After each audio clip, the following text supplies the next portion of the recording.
خامسا jambo la tano ihdhar ayuha almuslim min aliftari fi nahar ramadhana biduni udhrin.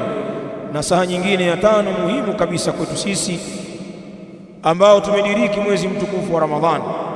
Ihdhar ayuha almuslim, tahadhari ewe muislamu, min aliftari fi nahari Ramadhani, kutokamana na kufungua katika mchana wa Ramadhani biduni udhrin, pasi na udhuri. Hizi ni nasaha zinaelekezwa sasa kwa makobe, majitu ambayo yanakula hovyo tu katika mchana wa Ramadhani bila udhuru wowote, na saumu zinawajibika juu yao. Sheikh anasema tahadhari, tahadhari ewe muislamu kutokamana na kufungua katika mchana wa Ramadhani pasi na udhuru wowote. Lianna dhalika dhanbun adhimun, kwa sababu hakika jambo hilo ni dhambi kubwa. Kabiratun min kabairi dhunub, ni kubwa hilo dhambi, miongoni mwa madhambi makubwa kabisa, dhambi zito wewe kula katika mchana wa Ramadhani pasi na udhuru. Wakati qala al-Bukhari, na kwa hakika amesema al-Bukhari, wa yudhkaru an Abi Hurairata, na inatajwa, ametumia taghyiru sigha, wa yudhkaru wa yuqalu.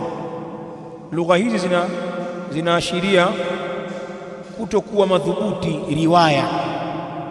Sighatul jazmi lis-sahihi wal-hasan wa sighatul tamrid lima siwahuma.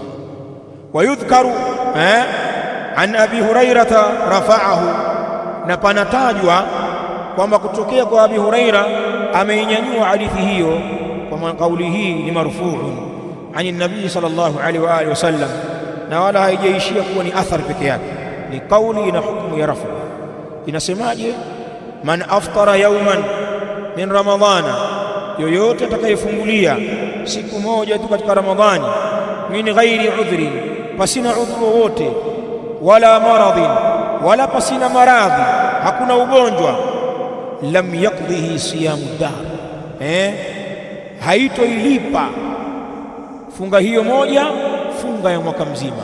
Lam yaqdihi siyamu dahri, haitoilipia funga ya mwaka mzima. Wa insamahu, na hata kama ataufunga huo mwaka mzima haitokuwa na kile kiwango cha hiyo siku moja aliyoiacha katika Ramadhani kwa makusudi. Haiwezi kulipwa kwa siamu za mwaka mzima kwa kuwa umefanya kwa makusudi. Wabihi qala Ibn Mas'ud, na kwa kauli hii amesema Ibn Mas'ud